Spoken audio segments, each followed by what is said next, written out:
ఎన్నికలకు స్థానిక సంస్థలలో రిజర్వేషన్లు ఇవ్వడమే కాకుండా ఈరోజు చదువుకుంటున్న విద్యార్థులకు విద్యా ఉద్యోగ ఉపాధి అవకాశాలు డాక్టర్ బాబాసాహెబ్ అంబేద్కర్ గారు ఇచ్చిన రాజ్యాంగ స్ఫూర్తితో మన రాష్ట్రంలో కొనసాగిస్తున్నాం. వారి స్ఫూర్తితో ఏర్పడ్డ ఈ ప్రభుత్వం ఈరోజు ఇక్కడ డాక్టర్ బాబాసాహెబ్ అంబేద్కర్ గారి విగ్రహం సాక్షిగా ఒక స్వేచ్ఛను ఈ తెలంగాణ ప్రజలకు ఇవ్వడం జరిగింది.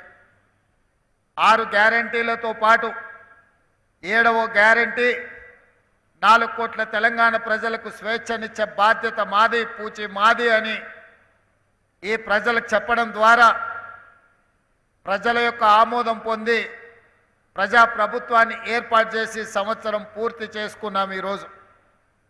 అదే సందర్భంలో ఈ సంవత్సర కాలంలో పోలీసు సిబ్బంది, హోంగార్డు నుంచి మొదలు పెడితే డీజీపీ వరకు ఆనాడు రాజకీయ ఒత్తిడిలో రాజకీయ ఆదేశాల మేరకే నియంత్రిస్తూ మీరు మీ ఉద్యోగ ధర్మాన్ని నిర్వహిస్తుంటే గత సంవత్సరం నుంచి ఎలాంటి రాజకీయ ఒత్తిడి లేకుండా, రాజకీయ పైరవీలకు తావు లేకుండా ప్రతి ఒక్కరికి ఉద్యోగము, ప్రతి ఒక్కరికి కీలకమైన బాధ్యత వారి సమర్థతను బట్టి వారికి ఆ హోదాలని ఈ ప్రభుత్వంలో ఇచ్చినామని నేను గర్వంగా చెప్పగలను. ఉన్నతాధికారుల విషయంలో వాళ్ళకు వచ్చిన అవకాశాలు ప్రభుత్వం క్షుణ్ణంగా పరిశీలించి ఎవరిని ఎక్కడ నియమిస్తే ఈ తెలంగాణ రాష్ట్రంలో పరిపాలన గొప్పగా సాగుతుందో, శాంతి భద్రతలను కాపాడుతామో అన్ని అంచనా వేసుకొని నియామకాలు చేపట్టడం జరిగింది. ఏ అధికారి కూడా తన యొక్క నియామకము టీవీలలో చూసుకోవడమే తప్ప ఎవరికి కూడా ఎలాంటి పైరవీలకు ఆస్కారం లేకుండా ఈ సంవత్సర కాలం పోలీసు సిబ్బంది నియామకాలు జరిగింది అని చెప్పి నేను ఈ సందర్భంగా గొప్పగా చెప్పదలుచుకున్నాను.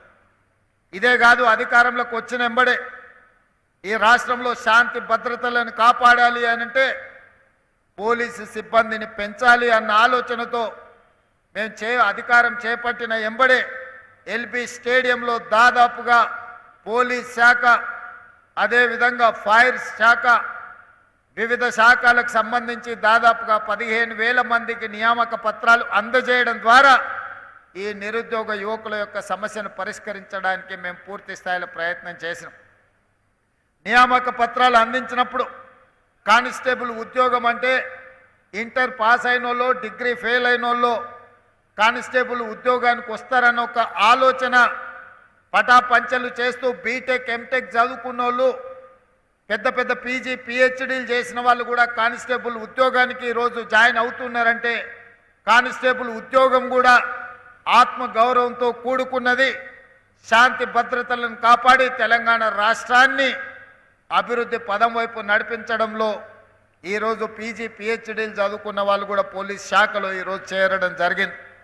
ఇంతకుముందు నేను డీజీపీ గారితో మాట్లాడుతూ ఈ మధ్య నేరాలు కొంత పుంతలు తొక్కుతున్నాయి. ఒకప్పుడు రేప్, మర్డర్ లాంటి ఆర్థిక నేరాలు లేకపోతే వ్యక్తుల యొక్క హత్యలు చేయడమే ఒకప్పుడు నేరంగా, తీవ్ర నేరంగా మనం పరిగణించే వాళ్ళం. ఈరోజు సమాజంలో వచ్చిన మార్పుల వల్ల నేరాల విధానం మారింది. ఈరోజు సైబర్ క్రైమ్ లాంటి, డ్రగ్స్ లాంటి కొత్త కొత్త నేరాలు, నేరగాళ్ళు ఈ రాష్ట్రంలో, ఈ దేశంలో ఈరోజు కనిపిస్తున్నారు. సైబర్ క్రైమ్ను నియంత్రించాల్సిన అవసరం ఉన్నది. అదేవిధంగా డ్రగ్స్ను నిరోధించాల్సిన అవసరం ఉన్నది. వాళ్ళ పట్ల కఠినంగా వ్యవహరించాల్సిన అవసరం ఉన్నది.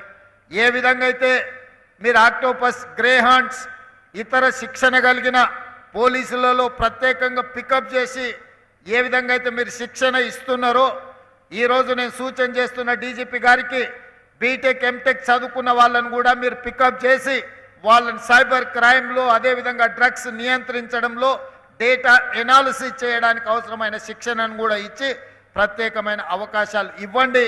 మీరు vigilance and enforcement, CBCID, prevention of corruption, ఏసీబీలో ఏ విధంగా అయితే ప్రత్యేకంగా శిక్షణ ఇస్తున్నారో రాబోయే రోజుల్లో సైబర్ క్రైమ్ అనేది ఒక తీవ్రమైన నేరంగా అత్యంత వేగంగా విస్తరిస్తున్న నేరాలు ఈరోజు జరుగుతున్నాయి. పోయిన సంవత్సరం 10-15 కోట్లు రికవరీ చేస్తే నాకు తెలిసి సైబర్ క్రైమ్ డిపార్ట్మెంట్ ఈసారి 100కు పైగా కోట్లను రికవరీ చేసి సైబర్ క్రైమ్ బాధితులను కాపాడే ప్రయత్నం చేస్తున్నారు. ఈరోజు డ్రగ్స్ కూడా గత 10 సంవత్సరాలుగా విచ్చలవిడిగా తెలంగాణ రాష్ట్రంలో గంజాయి, కోకైన్, హెరాయిన్ లాంటి అత్యంత ప్రమాదకరమైన సింథటిక్ డ్రగ్స్ ఈ తెలంగాణ ప్రాంతాన్ని పట్టి పీడిస్తున్నాయి. అందుకే టీజీ న్యాబ్ని ప్రత్యేకంగా బలోపేతం చేయడమే కాదు, ఒక డీజీపీ స్థాయి అధికారిని నియమించడం ద్వారా పూర్తి స్థాయిలో సిబ్బందిని వందలలో ఇచ్చి 100 కోట్ల రూపాయలు ఇవ్వడమే కాకుండా వాళ్ళకు ప్రత్యేకమైన పోలీస్ స్టేషన్, ప్రత్యేకమైన అన్ని వసతులు ఇవ్వడం ద్వారా ఈరోజు తెలంగాణ రాష్ట్రంలో గంజాయి వినియోగదారులు, గంజాయి అమ్మకందారులు లేదా కొకైన్, హెరాయిన్ వినియోగదారులు, అమ్మకందారులు ఈరోజు వాళ్ళను భయపెట్టే పరిస్థితి తెలంగాణ రాష్ట్రంలోకి రావాలి అనంటే ఒక్కడికి 100 సార్లు ఆలోచన చేసుకునే విధంగా ఈరోజు మన సిబ్బంది ప్రయత్నం చేస్తున్నారు. ఇది ఇంకా సరిపోదు. ఈ వ్యసనం కాలేజీల్లోనే కాదు స్కూళ్ళలో కూడా పాకే ప్రమాదం ఉన్నది. ఈరోజు మనం ఎంత గొప్ప విజయం సాధించినా, మనం ఎంత అభివృద్ధి చెందినా మన పిల్లలు వ్యసనాలకు బానిసలై, మరి ముఖ్యంగా డ్రగ్స్, గంజాయి లాంటి వ్యసనాలకు మన పిల్లలు బానిసలైతే ఈ మసక బారొద్దు అనంటే హైదరాబాద్ నగరం లాంటి ప్రాంతాలలో ఎక్కడ కూడా మాదక ద్రవ్యాల పేరు వినిపించకూడదు. వాళ్ళ పట్ల కఠినంగా వ్యవహరించాల్సిందిగా, అదేవిధంగా స్కూల్స్, కాలేజీల్లో కూడా ప్రత్యేకంగా శిక్షణ ఇవ్వాలి, వాళ్ళకు అవగాహన కల్పించాలి. ఎక్కడైనా స్కూల్స్, కాలేజీలో ఈ డ్రగ్స్ రిలేటెడ్ కేసులు వస్తే భవిష్యత్తులో యజమానులను కూడా బాధ్యత చేయాల్సిన అవసరం ఉన్నది. ఈరోజు ఫిజికల్ డైరెక్టర్స్ని ఏ విధంగా నియమించుకుంటున్నారో లేదా సబ్జెక్ట్ టీచర్స్ని ఏ విధంగా నియమించుకుంటున్నారో ఈ డ్రగ్స్ రిలేటెడ్ విషయాలను కూడా గుర్తించడానికి స్కూల్స్ అండ్ కాలేజెస్ ప్రత్యేకంగా శిక్షణ పొందిన వాళ్ళను ఆ కళాశాలలో నియామకాలు చేపట్టాలి, ఆ స్కూళ్ళలో చర్యలు చేపట్టాలి. ఎందుకంటే పిల్లల యొక్క ప్రవర్తనలో మార్పును గుర్తించాల్సిన బాధ్యత స్కూల్స్ అండ్ కాలేజ్ మేనేజ్మెంట్ మీద ఉన్నది. వాళ్ళకి పాఠాలు చెప్పడమే కాదు, మీరు తీసుకుంటున్న ఫీజులు పిల్లలని క్రమశిక్షణతో ముందుకు నడిపించాల్సిన బాధ్యత కూడా ఉన్నది. అందుకే హైదరాబాద్, సైబరాబాద్, రాచకొండ కమిషనర్లకు నేను ప్రత్యేకంగా ఆదేశాలు ఇచ్చిన. స్కూల్స్ అండ్ కాలేజీల యాజమాన్యాలను పిలిపించి వాళ్ళందరికీ కూడా ఒక అవగాహన సదస్సులాగా పెట్టి వాళ్ళతో ఇంటరాక్ట్ అయ్యి ప్రభుత్వం యొక్క ఆలోచనను వాళ్ళకు చెప్పండి. వాళ్ళు ప్రభుత్వం యొక్క ఆలోచనలకు సహకరించి ముందుకు పోకపోతే వాళ్ళ పట్ల కఠినంగా వ్యవహరిస్తామని చెప్పి కూడా యాజమాన్యాలకు చెప్పడం జరిగింది. సత్ఫలితాలను సాధిస్తున్నాం. కానీ ఇది సరిపోదు. డ్రగ్స్ అండ్ గంజాయి లాంటి కేసుల్లో శిక్ష పడేది చాలా తక్కువగా ఉన్నది సక్సెస్ రేషియో. దీనికోసం ప్రత్యేకంగా న్యాయ వ్యవస్థను, అదేవిధంగా న్యాయవాదులను, సుశిక్షితులైన ఇన్వెస్టిగేటింగ్ ఆఫీసర్లను మీరు శిక్షణ ఇవ్వాల్సిన అవసరం ఉన్నది. ఎందుకంటే 4-5 సంవత్సరాల తర్వాత మీరు నమోదు చేస్తున్న కేసులు వీగిపోతున్నాయి. న్యాయస్థానాలలో శిక్ష విధించే విధంగా చర్యలు చేపట్టడంలో కొంత వెనుకబడుతున్నాం. కాబట్టి అందుకే అధికారులతో మాట్లాడిన నేను తర్వాత సమీక్ష చేస్తా చీఫ్ సెక్రటరీ, ఉన్నతాధికారులతో. వీటి కోసం ఏదైనా స్పెషల్ కోర్ట్స్ పెట్టడం ద్వారా ప్రత్యేకమైన కోర్టులను పెట్టి వితిన్ 6 monthsలోనే ఈ డ్రగ్స్ అండ్ రిలేటెడ్ కేసులన్నిటిని కూడా, సైబర్ క్రైమ్ కేసులను కూడా చాలా ఫాస్ట్ ట్రాక్ కోర్టులో పెట్టి వాటిని పరిష్కరించడానికి అవసరమైన చర్యలు కూడా ఈరోజు చేపట్టాలనుకుంటున్నాం. అదేవిధంగా ఈ నగరాన్ని కాపాడుకోవాలి అంటే ఈ నగరంలో ఉండే చెరువులు, కుంటలను, నాలలను కాపాడుకోవాలి. ప్రభుత్వ భూములు కబ్జా కాకుండా చూడాలి, పార్కులను కబ్జా చేయకుండా కాపాడాలి. అదేవిధంగా అత్యంత తీవ్రమైన సమస్య ఈరోజు నగరాన్ని పట్టి పీడిస్తున్నది కాలుష్యము, 2 ట్రాఫిక్. ఈ రెండింటిని పరిష్కరించవలసిన బాధ్యత, ట్రాఫిక్ను నియంత్రించి ట్రాఫిక్ జాములు లేకుండా చూడాలి అనంటే పోలీస్ సిబ్బంది తమ పూర్తి సమయాన్ని ట్రాఫిక్ మీద కేటాయించాల్సిన అవసరం ఉన్నది. అందుకే ఈరోజు ట్రాఫిక్ నియంత్రించడంలో ట్రాఫిక్ సిగ్నల్స్లో నేను ఎప్పుడు ఎమ్మెల్యేగా ఉన్నప్పుడు ఎమ్మెల్సీగా ఉన్నప్పుడు ఎంపీగా ఉన్నప్పుడు ఎప్పుడైనా నేను ప్రయాణం చేస్తున్నప్పుడు ట్రాఫిక్ సిగ్నల్స్ దగ్గర ట్రాన్స్జెండర్లు అడుక్కునే వాళ్ళని నేను చూసిన. సమాజము వాళ్ళ పట్ల నిర్లక్ష్యంగా వ్యవహరించడం, వాళ్ళ పట్ల మానవీయ కోణంలో ప్రభుత్వాలు ఆలోచించకపోవడం వల్ల విధి లేని పరిస్థితుల్లో సమాజ నిర్లక్ష్యానికి గురైన ట్రాన్స్జెండర్లు అడుక్కునే వృత్తిని వాళ్ళు చేపడుతున్నారు. అందుకే ట్రాఫిక్ సిగ్నల్స్ దగ్గర వాళ్ళు ఉంటున్నారు. కాకపోతే వాళ్ళకు ఒక షార్ప్ సెన్స్ ఉంది. ఎప్పుడు సిగ్నల్ మారుతుంది, ఎప్పుడు ట్రాఫిక్ ముందుకెళ్తుంది, ఎప్పుడు ట్రాఫిక్ ఆగుతుందో శిక్షణ పొందిన వాళ్ళకన్నా కూడా వాళ్ళు వేగంగా గుర్తుపడుతుంటారు. అందుకే నేను డీజీపీ అదేవిధంగా అనితా రామచంద్రన్ గారికి అదేవిధంగా హైదరాబాద్ కమిషనర్ చెప్పిన వాళ్ళని ట్రాఫిక్ అసిస్టెంట్స్గా పోలీస్ డిపార్ట్మెంట్లో తీసుకొని వాళ్ళ చేతనే ట్రాఫిక్ను నియంత్రించండి. నెలవారీగా వాళ్ళకి జీత భత్యాలు ఇస్తే వాళ్ళు ఆత్మ గౌరవంతో బ్రతకడమే కాకుండా పోలీస్ వ్యవస్థను బలోపేతం చేయడానికి ఈ ట్రాన్స్జెండర్స్ ఉపయోగపడతారని ఈరోజు సమాజ నిర్లక్ష్యానికి గురైన ట్రాన్స్జెండర్స్ని జనజీవన స్రవంతిలోకి తీసుకురావాలన్న ఆలోచన ఈ రాష్ట్ర ప్రభుత్వం చేసింది. ఈరోజు 47 మందినో 50 మందినో నియామక పత్రాలు ఇచ్చారు. భవిష్యత్తులో ఇంకా వాళ్ళకి అవకాశాలు పెంచుతాం, వాళ్ళకి శిక్షణ ఇస్తాం, వాళ్ళకు ఒక మంచి భవిష్యత్తుని ఇస్తాం. ప్రభుత్వం కట్టే ఇందిరమ్మ ఇండ్లు, ఇప్పుడు అందుబాటులో ఉన్న డబుల్ బెడ్రూమ్ ఇండ్లు కూడా ట్రాన్స్జెండర్స్కి ఇవ్వడానికి రాష్ట్ర ప్రభుత్వానికి వెనక్కి పోదు. వాళ్ళందరినీ నేను సమాజం, మీ కుటుంబం మీ పట్ల వ్యవహరిస్తున్న తీరుకు మీరు బాధపడవలసిన అవసరం లేదు. ఈ ప్రభుత్వం మిమ్మల్ని ఆదుకోవడానికి సిద్ధంగా ఉన్నది. ఈ అవకాశాలను మీరు ఉపయోగించుకోండి. మీరు దరఖాస్తులు పెట్టుకోండి, క్రమశిక్షణతో మెలగండి. ఈ ప్రభుత్వం ఏ బాధ్యత మీకు అప్పచెప్తుందో బాధ్యతాయుతంగా వ్యవహరించండి. తప్పకుండా మీకు మంచి భవిష్యత్తు ఉంటుంది అని చెప్పి నేను ఈరోజు ట్రాన్స్జెండర్ సమాజానికి నేను చెప్పదలుచుకున్నాను. ఈ ప్రభుత్వం తప్పకుండా మిమ్మల్ని ఆదుకునే ప్రయత్నం చేస్తుంది. ఎవరు కూడా ఎలాంటి వివక్షకు లోను కావాల్సిన అవసరం లేదు. అదేవిధంగా ఇప్పటి దగ్గర గ్రేహాండ్స్ శిక్షణ చూసినాం. టెర్రరిస్టులను వాళ్ళు ఎదుర్కొనే విధానాన్ని, వాళ్ళ శిక్షణను వాళ్ళ ముందు ప్రదర్శించారు.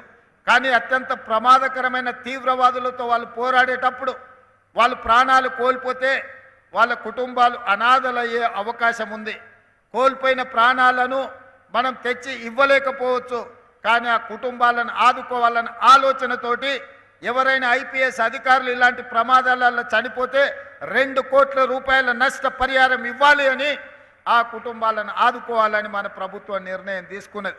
DSP, additional SP, non cadre ఎస్పీలకు ఏదైనా ఇలాంటి అనుకోని విపత్తు ఎదురైతే 1.5 కోటి వాళ్ళకి ఇవ్వాలి అని ఈరోజు రాష్ట్ర ప్రభుత్వం నిర్ణయం తీసుకున్నది.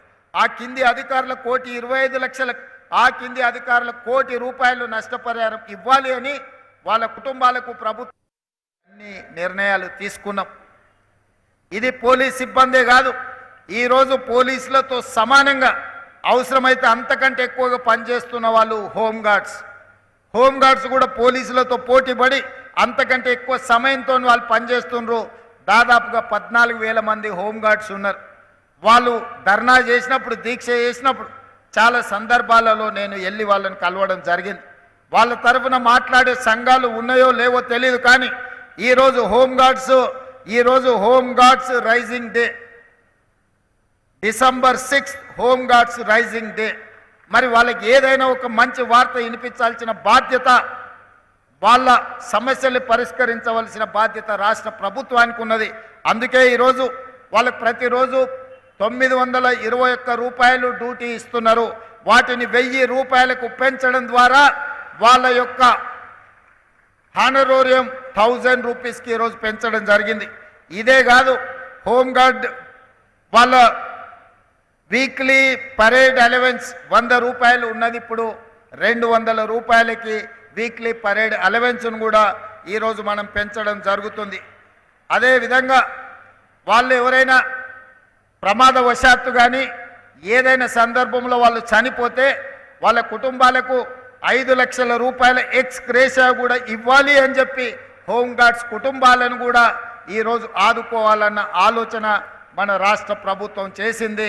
హోంగార్డ్స్ ఎవరైనా ప్రమాదవశాత్తు అనుకోని దుర్ఘటనలలో ఎవరైనా ప్రాణాలు కోల్పోతే వాళ్ళకి ఇంతకుముందు ఎలాంటి నష్టపరిహారం లేదు. అందుకే 5 లక్షల రూపాయలు వాళ్ళకి ఇవ్వాలి అని ఈరోజు రాష్ట్ర ప్రభుత్వం నిర్ణయం తీసుకున్నది. అదేవిధంగా వైద్యానికి సంబంధించి కూడా వాళ్ళ బాధలు ఉన్నాయి. వాళ్ళ కనీసం ఎలాంటి వైద్య సౌకర్యం లేదు. ప్రభుత్వ ఉద్యోగస్తుల కోసం ఈ హెల్త్ కార్డు ఇవ్వడానికి ఒక విధి విధానం తీసుకొస్తున్నాం. వాళ్ళతో పాటు హోంగార్డ్స్ కూడా ఇస్తాం. రాజీవ్ ఆరోగ్యశ్రీ లాంటి మెరుగైన వైద్య సహాయాన్ని హోంగార్డ్స్కి అందించడానికి రాష్ట్ర ప్రభుత్వం ఆలోచన చేస్తున్నది. తొందరలోనే వీటన్నిటిని పరిష్కరించి జనవరి 1 నుండి వీటన్నిటిని అమలు చేసి హోంగార్డ్స్ను కూడా ఆదుకోవాలి అని చెప్పి ఈరోజు మన రాష్ట్ర ప్రభుత్వం నిర్ణయం తీసుకున్నది. అందుకే ఈరోజు హోంగార్డ్స్ నుంచి డీజీపీ వరకు వాళ్ళు గంటలు లెక్క పెట్టకుండా రోజుకు 24 గంటలు వాళ్ళు డ్యూటీ చేస్తూ వాళ్ళు సమాజంలో శాంతి భద్రతలను కాపాడుతున్నారు. దాంతో వాళ్ళు వాళ్ళ పిల్లల చదువుల మీద కుటుంబానికి సమయం ఇయ్యలేకపోతున్నారు. కుటుంబానికి సమయం ఇయ్యలేని పోలీసు అధికారుల పిల్లలు, అది డీజీపీ కావచ్చు, హోంగార్డ్ కావచ్చు, అన్ని హైరార్కీలో వాళ్ళ పిల్లలకు సరైన విద్య, సరైన ఉద్యోగ ఉపాధి అవకాశాలలో వాళ్ళకు కొంత అన్యాయం జరుగుతుంది. అందుకే నేను ఈరోజు ఆలోచన చేసిన, నేను డిఫెన్స్ కమిటీలో కూడా మెంబర్ నుండి పార్లమెంట్ సభ్యుడిగా ఉన్నప్పుడు నేషనల్ డిఫెన్స్ అకాడమీ లెవెల్లో, లేకపోతే సైనిక్ స్కూల్ లెవెల్లో, లేకపోతే ఈరోజు కేంద్రీయ విద్యాలయ లెవెల్లో పోలీసులకు కూడా స్కూల్ ఉండాలని యంగ్ ఇండియా పోలీస్ స్కూల్ అని చెప్పి గ్రేహాండ్స్ దగ్గర 50 ఎకరాల స్థలాన్ని కేటాయించి అంతర్జాతీయ ప్రమాణాలతో ఏ కార్పొరేట్ స్కూల్లో కూడా ఇంతకంటే మంచి విద్యా ప్రమాణాలకు ఉండే విధంగా ప్రతి కార్పొరేట్ స్కూల్తో పోటీ పడే విధంగా హైదరాబాద్ పబ్లిక్ స్కూల్ని తలదన్నే విధంగా ఈరోజు యంగ్ ఇండియా పోలీస్ స్కూల్ని వచ్చే అకాడమిక్ ఇయర్ని మనం ప్రారంభించుకుంటున్నాం. 50 ఎకరాలలో ఈ యంగ్ ఇండియా పోలీస్ స్కూల్ని మనము ఏర్పాటు చేసుకుంటున్నాం. ఇందులో హోంగార్డ్ నుంచి డీజీపీ వరకు ఏ అధికారి పిల్లలైనా అందరూ సమానంగా అందరూ ఒకే దగ్గర చదువుకొని ఒక మంచి భవిష్యత్తులో ఎట్లయితే నేషనల్ డిఫెన్స్ అకాడమీ నుంచి వచ్చిన స్టూడెంట్స్ మాది ఎన్డీఏ అని చెప్పుకుంటున్నారో, సైనిక్ స్కూల్ నుంచి వచ్చిన పిల్లలు మేము సైనిక్ స్కూల్ పిల్లలమని చెప్పుకుంటున్నారో, భవిష్యత్తులో ఈ యంగ్ ఇండియా పోలీస్ స్కూల్ నుంచి వచ్చే పిల్లలు మేము పోలీస్ స్కూల్ నుంచి వచ్చినామని గర్వంగా చెప్పుకునే విధంగా దాన్ని తీర్చిదిద్దే బాధ్యత నాది. మీరు ఇంత కష్టపడి ఇంత త్యాగం చేసి మీరు సర్వం వడ్డీ శాంతి భద్రతలను కాపాడితే మీ పిల్లలకు ఉన్నతమైన చదువులు అందించకపోతే ఆ ప్రభుత్వాలు విఫలమైనట్టే. అందుకే ఈరోజు పోలీస్ శాఖ సిబ్బందిని దాదాపుగా హోంగార్డ్స్తో సహా లెక్క పెడితే 90 నుంచి 94 వేల మంది సిబ్బంది ఉన్నారు. ఈ 90 నుంచి 94 వేల సిబ్బంది 4 కోట్ల ప్రజల్ని కాపాడడమే కాదు, సైబర్ క్రైమ్లో, డ్రగ్స్లో, టెర్రరిస్ట్ యాక్టివిటీస్ని నియంత్రించడంలో ఈ దేశానికే తలమానికంగా పనిచేస్తున్నారు. సైబర్ క్రైమ్లో నేషనల్ లెవెల్లో హోమ్ మినిస్టర్ అమిత్ షాతో అవార్డు మన తెలంగాణ సైబర్ క్రైమ్ అందుకున్నది. అదేవిధంగా టెర్రరిస్ట్ యాక్టివిటీస్లో దేశంలో ఎక్కడ జరిగినా కేంద్ర ప్రభుత్వం నుంచి మొదలు పెడితే ఇతర రాష్ట్రాలు మన రాష్ట్ర పోలీసు వైపే చూస్తున్నారు. సమాచారం మీ దగ్గర ఏమైనా ఉందా, చర్యలు తీసుకోవడానికి మీరు సహకరించండి అని. ఇంత గొప్పగా సేవలు అందిస్తున్న పోలీస్ సిబ్బందిని అన్ని రకాలుగా ఆదుకొని అన్ని రకాల వసతులను వాళ్ళకు అందజేసి ఆత్మగౌరవంతో రాజకీయ ప్రమేయం లేకుండా, రాజకీయ ఒత్తిడి లేకుండా మీరందరూ మీ ఉద్యోగాలను నిర్వహించే విధంగా రాష్ట్ర ప్రభుత్వం మీకందరికీ అవకాశాలు కల్పిస్తుంది. నా విజ్ఞప్తి ఒక్కటే, ఈ ఉద్యోగం మీకు ఉపాధి కాదు, ఈ ఉద్యోగం ఒక భావోద్వేగం. ఈ భావోద్వేగం తెలంగాణ రాష్ట్ర శాంతి భద్రతలను కాపాడడమే కాకుండా ప్రభుత్వం యొక్క ప్రతిష్టను పెంచే బాధ్యత మీ మీదనే ఉన్నది. మేమెంత చేసినా మీరు వ్యవహరించే విధానంతోనే ఈ ప్రభుత్వానికి పేరు ప్రతిష్టలు వస్తాయి. మీరు బాధితుల పట్ల గౌరవంగా మర్యాదగా వ్యవహరించాలి. అప్పుడప్పుడు ఫ్రెండ్లీ పోలీసింగ్ అని నేను వింటుంటా. ఫ్రెండ్లీ పోలీసింగ్ అంటే క్రిమినల్స్తో ఫ్రెండ్లీగా ఉండమని కాదు. నేను స్పష్టంగా మా పోలీస్ మిత్రులకు నేను చెప్పదలుచుకున్నా. ఫ్రెండ్లీ పోలీసింగ్ అనే పదం బాధితులకు అన్యాయం జరిగిన వాళ్ళు పోలీస్ స్టేషన్కి వచ్చినప్పుడు వాళ్ళని కూర్చోబెట్టి వాళ్ళ ఫిర్యాదు ఏందో కనుక్కొని ఆ ఫిర్యాదును పరిష్కరించి వాళ్ళకి న్యాయం చేసే విధంగా ఫ్రెండ్లీ పోలీసింగ్ ఉండాలి తప్ప కబ్జాలు పెట్టుకున్న వాళ్ళకో హత్యలు చేసిన వాళ్ళకో లేకపోతే ఆర్థిక నేరగాళ్లతో ఫ్రెండ్లీగా ఉండమని కాదు. అందుకే ఫ్రెండ్లీ పోలీసింగ్ అనే దాన్ని రీడిఫైన్ చేసుకోండి. పోలీస్ అంటే నేరగాడు భయపడి తీరవలసిందే. పోలీస్ పేరు వినిపిస్తే కబ్జాకోరైనా డ్రగ్స్ వాడేవాడైనా లేకపోతే చెరువులను కుంటలను నాలాలను ఆక్రమించుకునే వాడైనా లేకపోతే నేరాలు చేయాలన్న ఆలోచన ఉన్నవాడు పోలీస్ పేరు చెప్తే భయపడాలి. వాళ్ళను భయపెట్టండి. బాధితుల పట్ల ఫ్రెండ్లీగా ఉండండి. అప్పుడే నిజమైన పోలీస్ వ్యవస్థకు గౌరవం పెరుగుతుంది. సమాజంలో అత్యధికంగా కష్టపడేది పోలీసు వాళ్ళే, కానీ అత్యధికంగా విమర్శలు ఎదుర్కొనేది కూడా పోలీసు వాళ్ళే.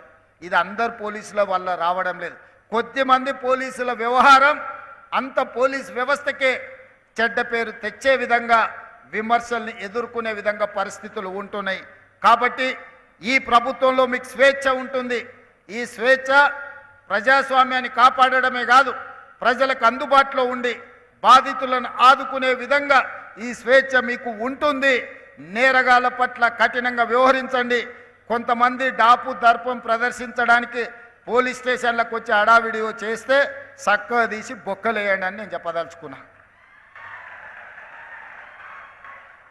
పోలీస్ స్టేషన్కి వచ్చిన వాళ్ళు పోలీసుల పట్ల మొదట మర్యాదగా వ్యవహరించాలి. పోలీసులు వాళ్ళ పట్ల మర్యాదగా వ్యవహరించడం ఎంత ముఖ్యమో పోలీస్ స్టేషన్కి వచ్చిన ప్రజాప్రతినిధి ఎవరైనా సరే పోలీసుల పట్ల కూడా మర్యాదగా వ్యవహరించాల్సిన అవసరం ఉన్నది. వాళ్ళు అమర్యాదగా వ్యవహరిస్తే మీరు మర్యాదగా ఉండడం వల్ల అది చేతగాంతనంగా కొన్నిసార్లు సమాజానికి సందేశం ఇచ్చిన వాళ్ళం అవుతాము. కాబట్టి ఈ విషయంలో మీకు స్పష్టత ఉండాలి. ఈ వేదిక మీద నుంచి పోలీస్ శాఖ సిబ్బందికి టాప్ టు బాటం నేను ఇచ్చే ఇన్స్ట్రక్షన్ ఒక్కటే. బీయింగ్ అనే chief minister as well home మినిస్టర్గా నేను మీకు ఇస్తున్న ఆదేశం ఒక్కటే. పేదల పట్ల, సామాన్యుల పట్ల, బాధితుల పట్ల మీరు సానుభూతితో ఉండండి. వాళ్ళ సమస్యల్ని పరిష్కరించండి. నేరగాళ్ళు ఎంత వాళ్ళైనా సరే, వాళ్ళ రాజకీయ నాయకులా, అధికారులా, లేకపోతే ఇంకెవరా, ఎవరిని చూడాల్సిన అవసరం లేదు. వాళ్ళ హోదా నేరగాడికి అప్లై అవ్వదు. ప్రోటోకాల్స్ కూడా నేరగాళ్ళకి అప్లై అవ్వవు. ప్రోటోకాల్ అనేది ప్రోటోకాల్ విధానం ఉంటుంది. అప్పుడు మాత్రమే ప్రోటోకాల్ పాటిస్తాము. నేరగాళ్లకు ప్రోటోకాల్స్ పాటించడం మొదలు పెడితే మీరు మీ ఉద్యోగాలను చెయ్యలేరు. అలాంటి వారి పట్ల స్పష్టంగా వ్యవహరించండి. విధి విధానాలను పాటించండి.